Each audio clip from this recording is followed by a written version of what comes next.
Black Op Radio presents 50 Reasons for 50 Years. Why the Warren Commission may be the greatest fraud perpetrated on the American public. Now your host, Len Osanek. In this episode, we examine the Tippit shooting. Just what did the Warren Commission do with conflicting evidence? They covered it up. They lied about the time of the shooting. They lied about the whereabouts of Lee Oswald. Did you know that more witnesses to the Tippit shooting refused to identify Oswald as the shooter than those who reluctantly did? 10 people said it was not Lee Oswald that they saw, and several saw 2 people. Author, researcher Joseph McBride has spent years looking into the Tippit crime scene. Here are his observations. This is Joseph McBride. Into the Nightmare is a memoir of my personal investigations of the murders of President Kennedy and Officer Tippit. The Warren Report is full of holes and surprisingly sparse on the Tippit case. The evidence against Oswald, or what he called the so-called evidence, comes down to only 8 proofs. One is that Oswald shot Tippit when he was stopped for suspicion of being a presidential assassin, so therefore he must have shot Kennedy. That illogical claim would not stand up in a court of law, but it has proved effective with people who want to believe the Warren version.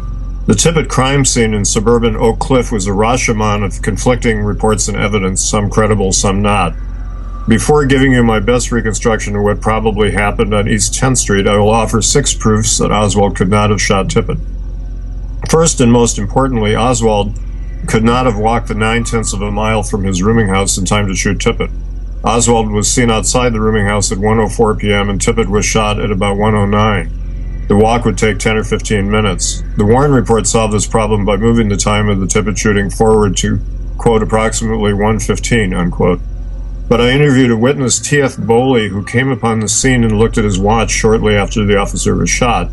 The watch said 1:10 and the officer was already lying dead in the street.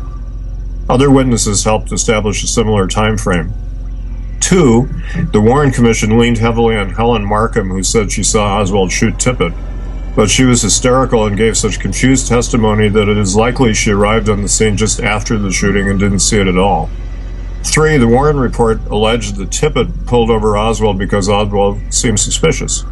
The description of a suspect over the police radio could have fit thousands of other men. No one reported Oswald acting suspiciously on the street. He probably was already at the Texas Theater at the time Tippit was shot. Helen Markham said the 2 men had a brief and seemingly friendly conversation before Oswald suddenly shot Tippit. The story makes little sense even if Oswald could be placed there. 4, because Markham was such a poor witness, the commission was forced to rely on the ballistics evidence to link Oswald to the shooting. It claims shells found at the scene matched Oswald's revolver taken from him at the theater. But police officers at the scene reported an automatic weapon was used and found the shells nearby. Shells later placed into evidence supposedly were found elsewhere later. They were for a revolver and were of 2 different brands. They could not be linked with the bullets entered into evidence. The bullets could not be linked with the revolver. The chain of evidence of all these items was suspect. The ballistics evidence fails to prove that Oswald shot Tippit. 5, the Warren Report says Oswald was identified by 12 witnesses at lineups and elsewhere. Those lineups were worthless because they were staged to make it obvious that Oswald was the suspect. 5 of these witnesses identified Oswald months or years later, and 2 of them under duress. The closest witness to the shooting originally refused to identify Oswald. That was Domingo Benavides. The Warren Report doesn't tell you that 10 people refused to identify Oswald as a shooter or as a man fleeing the scene. Some describe men who didn't look like Oswald. 5 witnesses saw 2 men who were involved or may have been involved. 1 witness saw a man leave the shooting in a car. 2 witnesses reported another police car at the scene when Tippit was shot, and another said policemen were already present when she came out of the house after hearing the shots. This was more than 10 minutes before policemen officially arrived at the scene. 6, Tippit was not an unsuspecting cop who just happened to come upon the scene. For 24 minutes before his death, he was hunting down Oswald and driving and dashing more and more frantically around Oak Cliff. What happened when he was shot had something to do with that pursuit. Who was J.D. Tippit?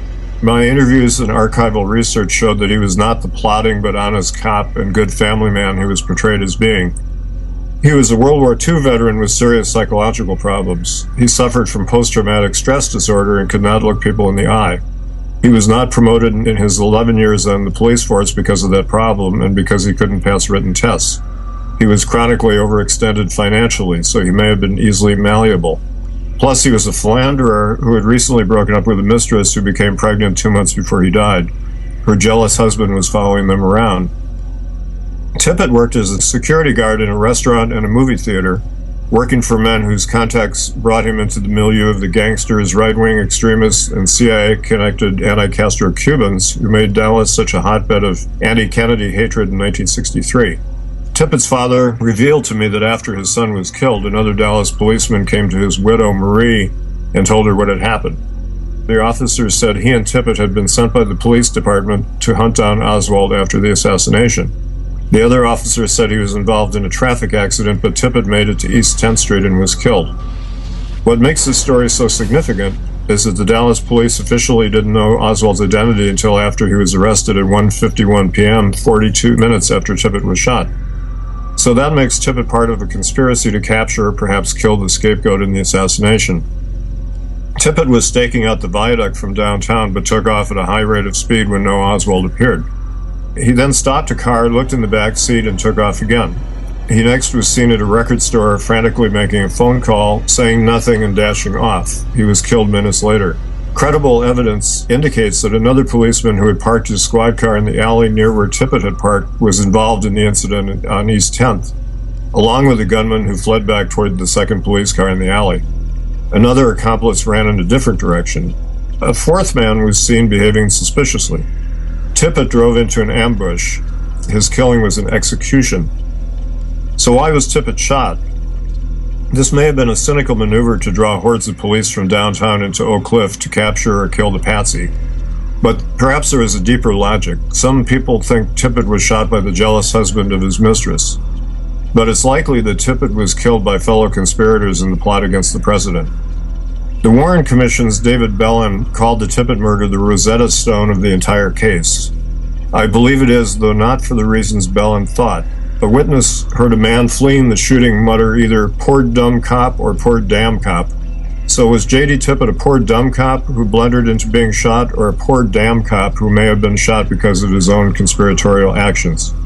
The evidence I have found clearly supports the conclusion speculated upon earlier by other researchers that Tippit was hunting down Oswald.